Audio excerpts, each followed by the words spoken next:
The SR-71 was in the Transformers movie. Is that true, or is that just? Well, that's what I heard, and I have not seen the movie, but apparently in the Transformer, I think it's Transformer 3 movie, the Blackbird that we took to the Smithsonian is now on display at the Smithsonian's Udvar Hazy Center. Wow. Out near Dulles Airport. And so it's a great museum surrounded by a lot of really interesting airplanes. But in this movie, apparently, during off-duty hours, the airplane comes alive and does some things. But we may have some Transformer fans out there watching. Go and watch this. So I've not seen it. It's not seen the movie, but that's what I hear. Amazing. That's what I hear.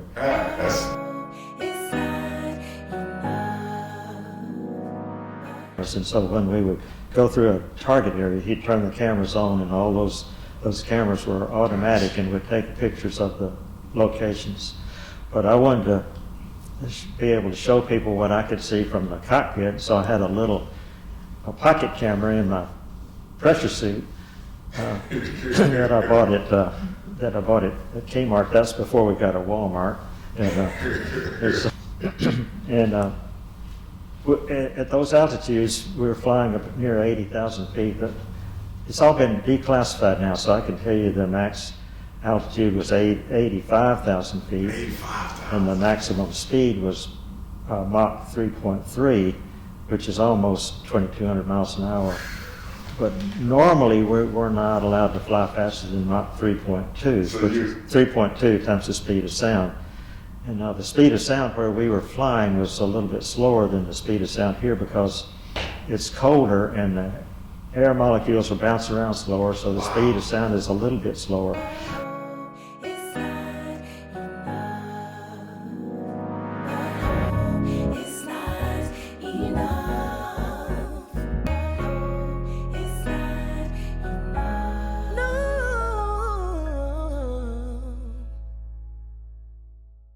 Welcome to another episode of Hope Is Not Enough. My name is Mansfield Key III, known to most as Pete Key, and today we have another special guest, Mr. Ed Yielding.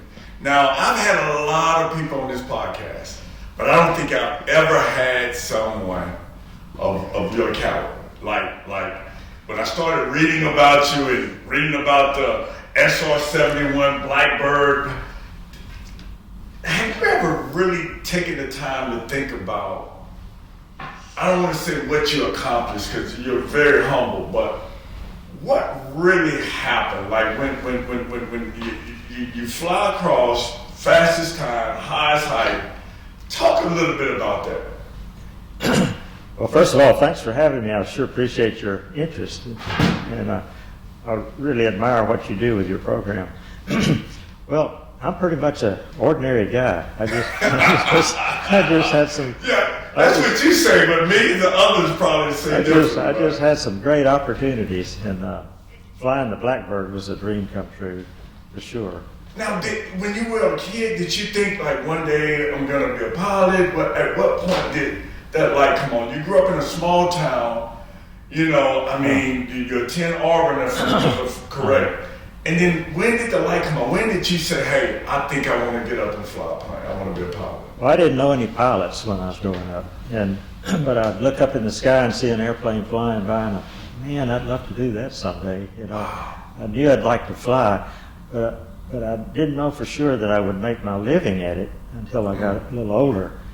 I was pretty good in math and science, and I thought, okay, probably I'd be an engineer like my dad. And but I also would want to fly on the side. But anyway, I had an opportunity to fly the Blackbird. And so tell me this. I read something that said that you were 15 years old and President Lyndon B. Johnson, could you share a little bit of that story?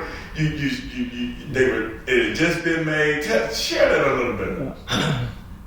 It had been flying secretly for a couple of years, but then President Johnson announced its existence, the existence of the Blackbird in 1964.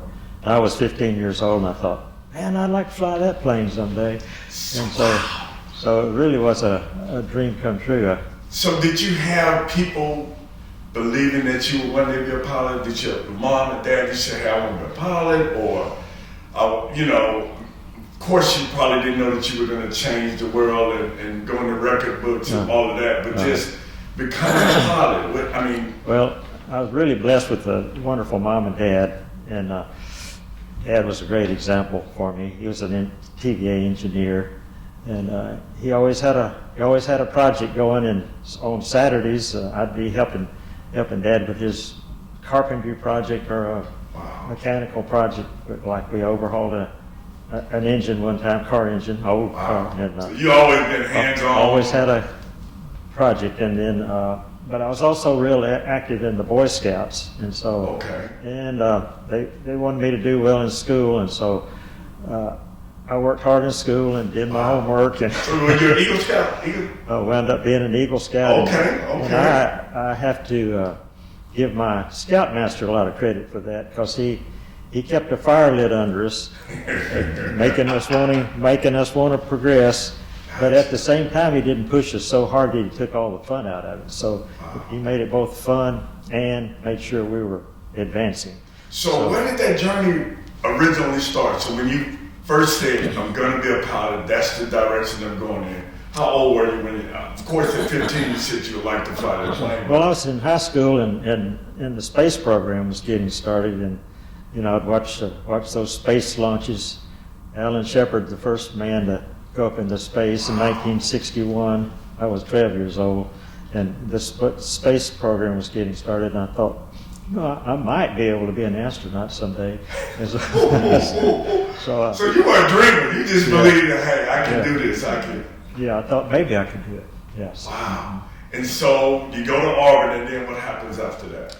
Well, I went to Auburn, and then I remember going home after my sophomore year, and I said, Dad, I'm thinking about signing up for Advanced Air Force ROTC. They like my good grades in engineering. I've done well on their aptitude test, and they have offered to send me to pilot training when I graduate, and they've offered to pay my tuition. Oh, you're paying tuition. Tuition and books, and I said, but the catch is, once I sign the dotted line, I'm going to be committed for 6 years. And I don't know any pilots, but I think I'd like to be one. What do you think of that idea? And he said, well, son, I was in the Navy for 3 years of World War II. I was in the Pacific for 3 years during World War II. I wasn't a pilot, but I know the Navy has got a great flight program. You'd be able to fly off an aircraft carrier, and that'd be exciting for you. So why would you choose the Air Force? And I said, well, Dad, I would like to fly off an aircraft carrier, but the Air Force has got that SR-71 Blackbird, and that's what I want to fly someday.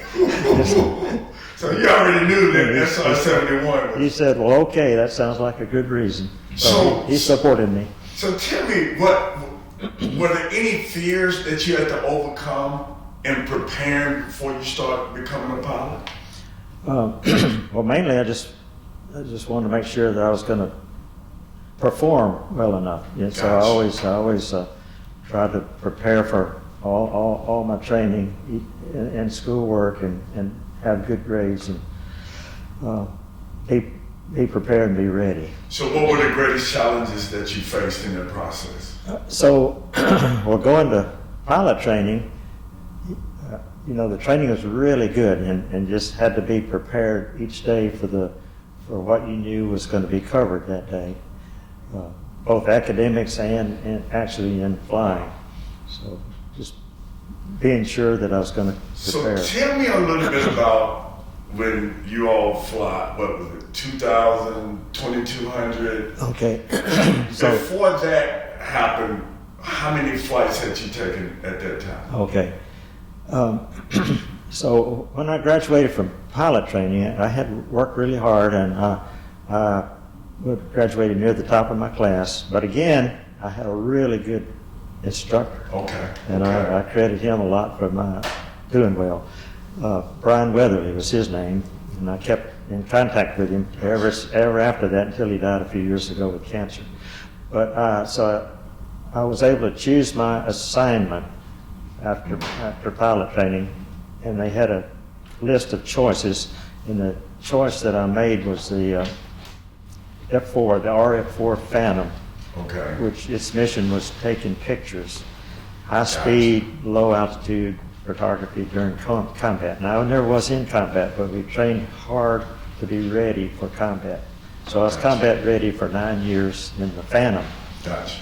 And then, so you're flying and taking photos the whole time? So we training, we had low-level training routes throughout the United States, and we fly those training in those low-level training routes and take pictures of our targets. Gotcha. Being ready to go to combat if we needed to. So you're low level, but yet you break the record for the highest level and the fastest. So after, but you started on the low level. Somebody need to hear that. Yeah. So and so after 5.5 years in the RF-4, transferred over to I was able to transfer over to the fighter. And so I was a fighter pilot for 3 years in the Phantom F4. Fighter pilot. Now what do they do? So we were trained in delivering bombs and munitions and air-to-air combat. And air-to-air combat is what I love. The training for air-to-air combat is what I love the most. So that was fun? That was really fun. Air-to-air combat. Yeah. So that sounds like fighting in the air with some high tech. So we weren't actually, when we would close in on our target, we weren't actually squeezing bullets, but when we squeezed the trigger, it took a picture of what I was seeing through my combined glass. Gotcha. And proving that I really had a good shot.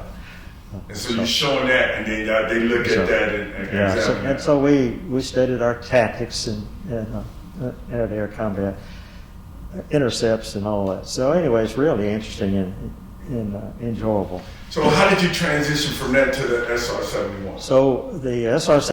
Hey, I know you're locked in, and I know you don't need the interruptions, but just do me a favor. Hit that subscribe button real quick so we can build up subscribers and keep bringing you content like this. Peace. 71 was a special duty assignment, and there was a regulation that told how to apply for it. And you had to have about 10 years of high-performance jet experience before they would even consider you. So I had 9 years in there for Phantom.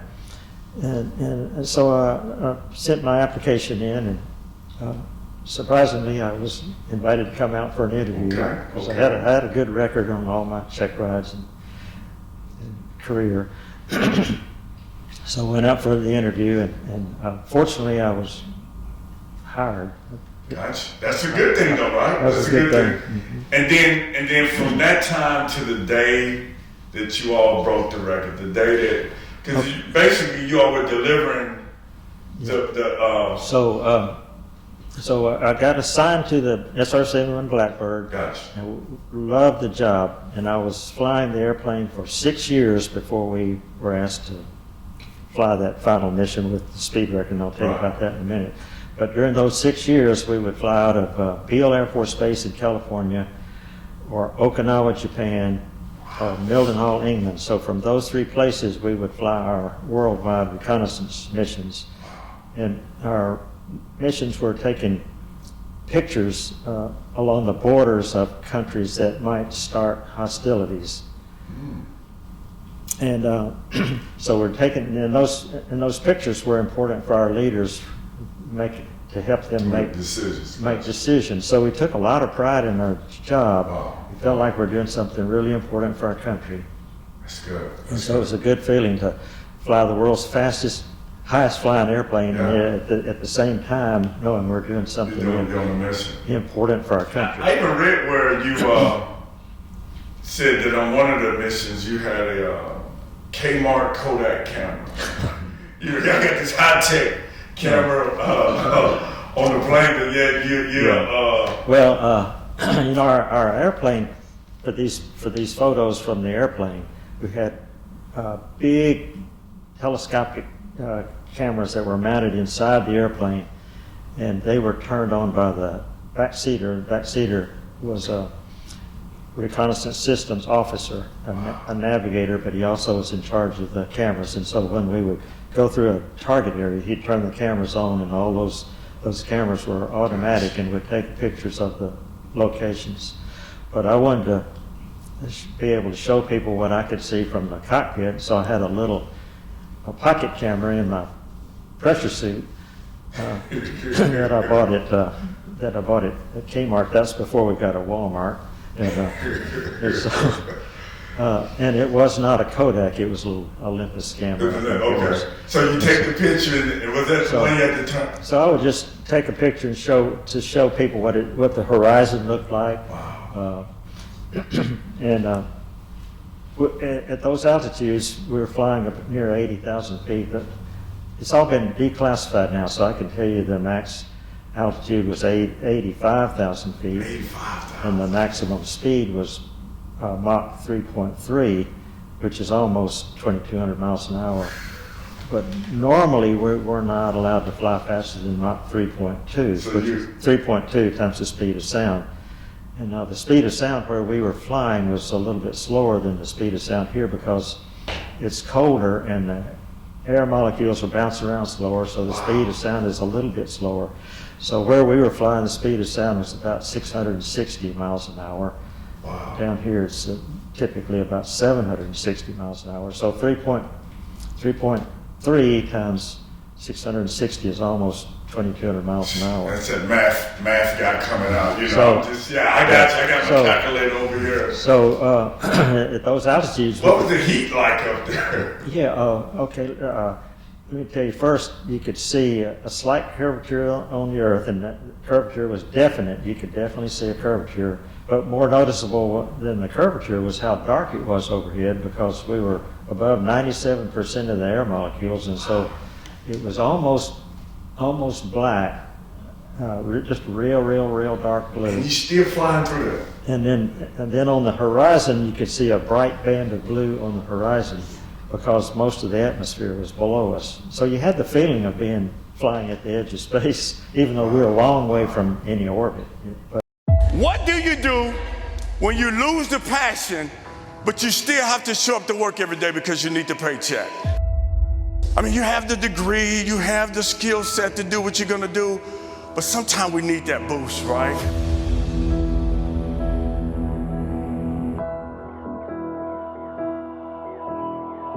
What do you do when the thing that you used to love, now you don't even like it anymore, right? Sometimes we need a boost. Everyone say, I need a boost. Somebody say burnout. What do you do when your passion doesn't match your paycheck?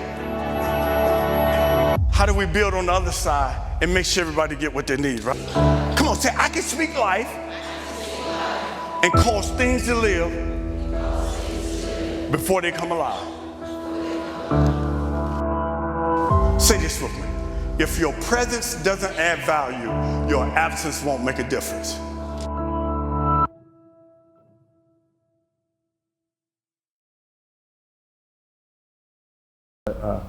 We're only 15 to 16 miles high. But you mentioned the heat. At those speeds, 2,000 miles an hour or greater, the friction on the airplane, even though the air is minus 70 degrees Fahrenheit, friction caused the skin of the airplane to average 550 degrees Fahrenheit. There were places that were near 1,000 degrees Fahrenheit. But it was our cockpit was air conditioned. We could adjust the temperature and the airflow, and we wore a pressure suit because we were flying so high, and the pressure suit was comfortable. You could adjust the airflow and there were tubes in the pressure suit. We could adjust the temperature and the airflow, so it was really pretty comfortable. And, So the day that changed everything. Okay. Tell me a little bit about that. Okay. So after the Blackbird had been serving our country for 25 years, and so the Air Force decided to retire the airplane. Right. And different museums wanted Blackbirds for display, including the Smithsonian Museum in Washington. They wanted an airplane for display, and they wrote a letter to the Secretary of the Air Force that said, when your pilot brings the airplane to the Smithsonian, please direct him to set an official coast-to-coast speed record, and that will call the public's attention to what a great airplane it's been for our country for 25 years. Gotcha. And it's going to be on display at the Smithsonian once you get there. So I was ordered to set a speed record. So, So you didn't have a choice. You were do it too. So we flew out over the Pacific and air refuel, got a full load of fuel, and lit the afterburners, got a 200-mile running start. The NAA is the agency that monitors and verifies official records, so they started the clock when we crossed the West Coast.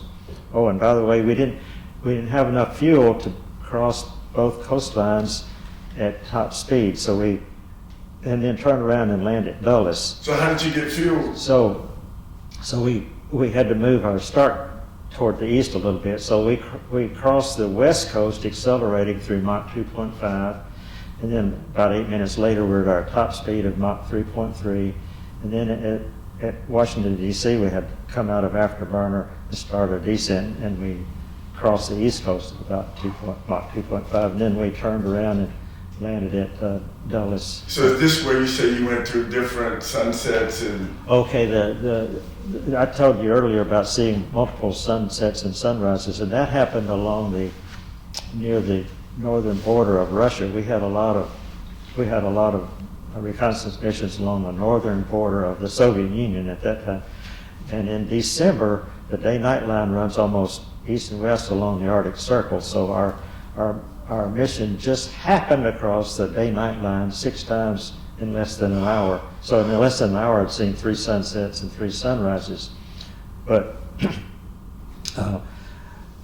well, anyway, it was exciting to So let me ask you this. So as we come to a close, so somebody's listening like, oh, he said numbers, 3.2 and 1.5 and this. But most people I know, they want to go higher, they want to go faster. Higher in life, they're hoping for something. But it took more than hope for you to do what you did.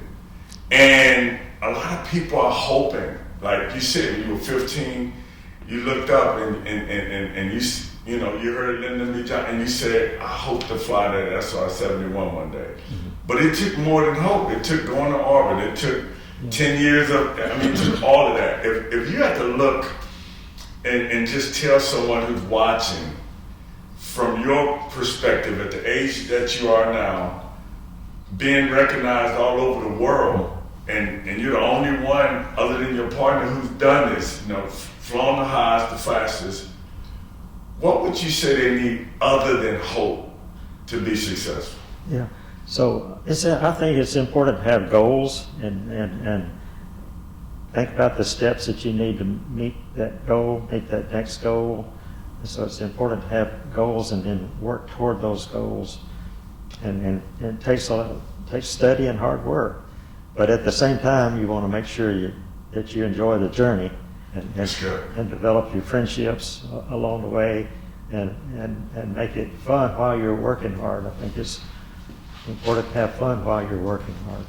So, hey, I know you're locked in, and I know you don't need the interruptions, but just do me a favor. Hit that subscribe button real quick so we can build up subscribers and keep bringing you content like this. Peace. Well, you asked me to wear a uniform, and this is the first time I've worn my flight suit since I took it off 36 years ago, so it feels good to have it on again. It brings back good memories. Wow, that's good. But when we weren't flying the Blackbird, we'd go to work wearing this flight suit, and in between Blackbird flights, we'd fly the little T-38, and we'd wear this flying the T-38. But this is our Mach 3 patch, which I really always liked, that triangular Mach 3 plus patch. And then Habu is another nickname for the Blackbird. The Okinawans thought that our long, sleek Blackbird with its flattened nose reminded them of their highly poisonous black snake called the Habu. Oh, wow. And so they started calling us the Habu, and that Habu caught on. And so after we flew our first reconnaissance mission out of Okinawa, we were then allowed to wear the Habu. the SR-71 was in the Transformers movie. Is that true, or is that just? Well, that's what I heard, and I, I have not seen the movie, but apparently in the Transformer, I think it's Transformer 3 movie, the Blackbird that we took to the Smithsonian is now on display at the Smithsonian's Udvar Hazy Center out near Dulles Airport. And so it's a great museum surrounded by a lot of really interesting airplanes. But in this movie, apparently, during off-duty hours, the airplane comes alive and does some things. But you may have some Transformer fans out there go and watch this. So I've not seen it. It's not seen the movie, but that's what I hear. Amazing. That's what I hear. That's good. Yeah. Good. Perfect. So, as we close, do you have any regrets? Like, man, I wish I had done this. I wish I.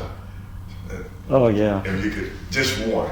If you can't go back, but if you could go back 50 years now, what one thing you would? I think my main regret is as I graduated from Auburn, they offered me to stay another year and get my master's degree in engineering, but I was afraid if I did that, the Vietnam War was coming to an end. I was afraid if I did that, they might say, well, we've got plenty of pilots, too many pilots, and we're decided not to send you to pilot training. So I went ahead and went to pilot training. But if I had gotten that master's degree, that would have made me more, that would have made me more suitable for being chosen to be an astronaut later on. So I think if I had done that, I would. So you think you would have done that and became an astronaut as well? Is this possible? Wow. So that's not a huge regret, but I mean, that's like I changed the world like this, but if I could go back, I would have done this. I would have also done that. Just in general, the more education you have, the more opportunities open up for you. Just in general, and that's not always true, but that's in general. So you heard it first. Before we close, remember, hope is not enough.